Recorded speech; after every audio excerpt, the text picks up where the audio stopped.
If you're taking the LSAT in January or February, you're not late, you're not behind, and you're absolutely not out for this cycle.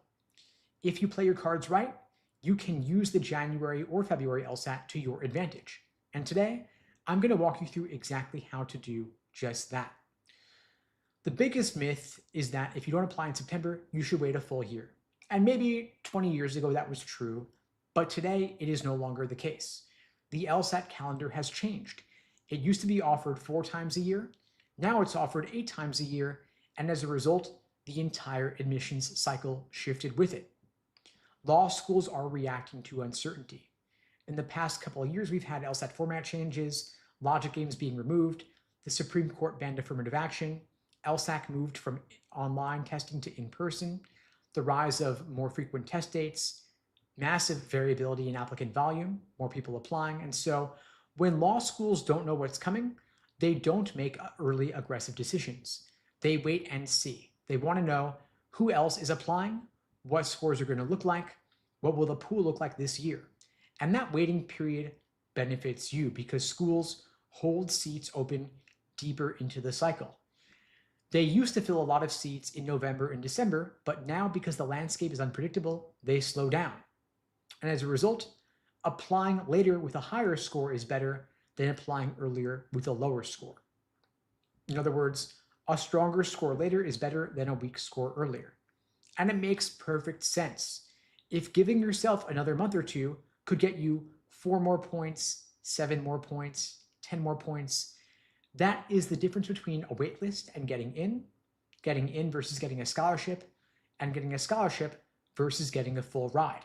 And that is real money, tens of thousands of dollars, sometimes over $200,000. And so if taking it in January or February gives you more time for a significant score increase, it's a good move. Now, LSAC, of course, changed the LSAT. They removed logic games and replaced it with a second score logical reasoning section.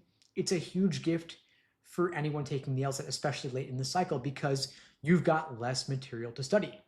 And logical reasoning has a higher return on investment. It's worth double what it used to be. And so every gain you make in logical reasoning is doubled across the 2 sections. And logical reasoning has a limited set of patterns and common methods of reasoning. And once you learn those, you see them everywhere. They show up in necessary assumption, flaw, and inference, the 3 most common question types. And if you master those 3, you're already solving a huge portion of the test. And that's why late cycle test takers, January and February especially, often make their biggest score jumps in the final month. And so if you're taking it in January or February, here is the simplest, most effective study plan you can use. First, you build the skills first. You drill question types, drill logical reasoning patterns, and you drill your weak areas till they're no longer weak. Then, and only then, you move on to timed sections. Once the patterns feel familiar, you shift from untimed accuracy to timed performance. Timed individual sections train your pacing, your endurance, your transitions, and staying calm when you hit a tough question. Then you do weekly, full-length practice tests. This is a non-negotiable in the final month especially. A practice test is not about accuracy alone, it's about replicating test day conditions, sitting for the full test duration, managing your mental energy, handling stress, staying focused through 2 LR sections in a row back-to-back. And because most students procrastinate on full-length tests, you don't want that to be you because the tests matter more than the drills. Test day is not a drill. It is not enough to get the questions right. You got to get them right under test day conditions, considering pacing, time management, and endurance. Now, review is more important than just doing more questions. You improve by understanding why you got something wrong, why the right answer is right, why the tempting wrong answers were tempting, what pattern you missed, what assumption you overlooked, and where your timing slipped. This is where massive score increases happen. Now let's get concrete and specific so you know exactly where you stand. You take the January LSAT, scores come out end of the month. If you submit your applications the moment scores come out, you are perfectly within the main decision window. If you take it in February, scores come back at the end of that month. So if you have your essays ready, your letters of recommendation in, your applications polished, you can hit submit immediately and still be competitive.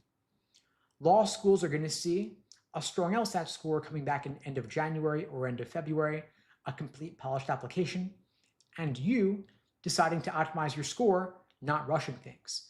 Law schools understand that strategy. They see it every single year and they respect it. And again, remember the opportunity cost here.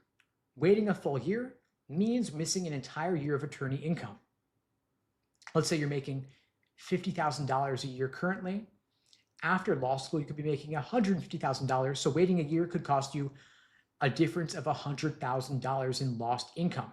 A delay of the LSAT 1 or 2 months does not compare to that, not even close. Now, if you're taking the LSAT in January or February, I want you to focus on drilling your weak areas immediately. Do not avoid them. Face them now, not next month. You also want to take a practice test every single week. This is the time. You also want to treat endurance like a skill. 2 logical reasoning sections back to back requires stamina. You also want to tighten your timing margins because pacing is everything. First 10 questions in logical reasoning, clean and quick. Middle 10, you slow down a bit, calm and methodical. And the final 5, you're disciplined with 0 panic. You also want to keep your decision-making emotion-free. If a question feels overwhelming, you skip it and you come back later. That alone could save you 4 to 7 points. So bottom line, the January LSAT's not too late. The February LSAT also is not too late. You can absolutely apply this cycle and still be competitive. You just got to have a clear plan, consistent practice, and the confidence to block out outdated advice. You've got the time, you've got the opportunity. Now, it's about making the most of the next few weeks.